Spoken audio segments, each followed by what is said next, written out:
देश की जानी मानी एफएमसीजी कंपनी डाबर इंडिया मसालों के कारोबार में उतरने जा रही है। कंपनी ने सितंबर तिमाही के रिजल्ट जारी करने के साथ ही बादशाह मसाला में हिस्सेदारी खरीदने का भी ऐलान कर दिया है। तो ऐसे में इस डील के कई पहलुओं को समझना भी जरूरी है, जैसे कि ये डील कितने में हुई, डाबर ने नई कैटेगरी में एंट्री क्यों की और डाबर का आखिर प्लान क्या है। तो सबसे पहले जान लीजिए कि कंपनी ने मसालों के ब्रांड बादशाह मसाले में 51% की हिस्सेदारी खरीद ली है। 587 करोड़ की इस डील के बाद अब बादशाह मसाले पर डाबर इंडिया का मालिकाना हक हो गया है। वहीं बाकी 49% हिस्सेदारी का अधिग्रहण 5 साल बाद किया जाएगा। डाबर ने इसकी जानकारी एक्सचेंज फाइलिंग में दी है। अब ये भी समझ लीजिए कि आखिर डाबर इंडिया ने मसालों के कारोबार में एंट्री क्यों की है।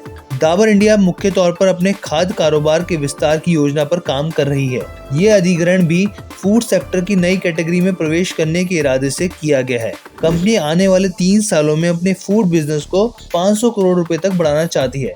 इस अधिग्रहण के पूरा होने के साथ ही डाबर इंडिया की एंट्री 25,000 करोड़ रुपए के मसाला बाजार में हो गई है। इस डील के ऐलान के बाद डाबर इंडिया लिमिटेड के अध्यक्ष मोहित बर्मन ने कहा, भारतीय मसाले और मसाला कैटेगरी एक बड़ा और आकर्षक बाजार है। बादशाह मसाला इस क्षेत्र में प्रमुख खिलाड़ियों में से एक है।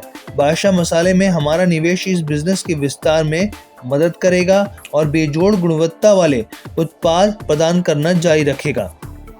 वहीं दूसरी ओर कंपनी के दूसरे क्वार्टर के रिजल्ट की बात की जाए तो डाबर इंडिया के कंसोलिडेटेड मुनाफे में सालाना आधार पर 2.85% की गिरावट दर्ज की गई है। सितंबर तिमाही में कंपनी का मुनाफा 490.86 करोड़ रहा है।